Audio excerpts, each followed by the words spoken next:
Mga ka-person. So, ito na mga ka-person, ihahalo ko na. Yan, yung ating sama natin yan. Yan, isa yan sa pagmamahal ka-person para sumarap yung ulam, ano?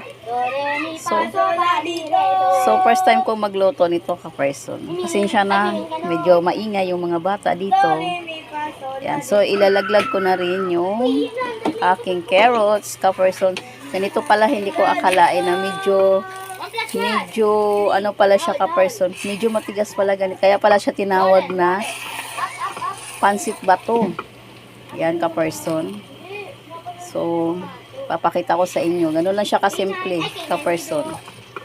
Yung yan, so nilagyan ko na rin siya ng carrots ka-person kasi wala akong makitang gulay.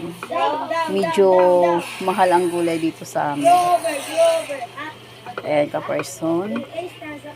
So, haluin natin. Ayan. So, wala din po akong bell pepper.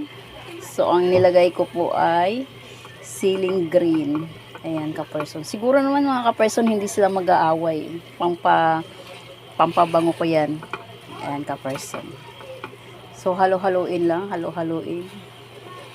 Kasi ganito pala siya. Hindi ko akalain na ganun. Na kaya pala siya tinawag na pansit bato. Medyo may katigasan. May katigasan kasi siya. Matagal siya maluto ka-person. So, kailan halo-haluin po.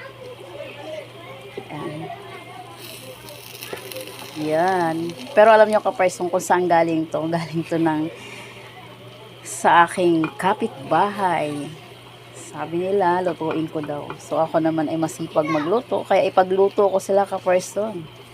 Ayan. Eto na ka-person. So, hanggang dito na lang ang aking video ka-person. See you my next video ka-person. Magandang gabi. Ayan. Magkakaroon na tayo ng masarap na ulam ka-person. Talaga naman ka-person. Ang alam ko dito ka-person, naglalagay sila ng suka. Ayan. Bye! See you my next video mga ka-person. Ayan na siya.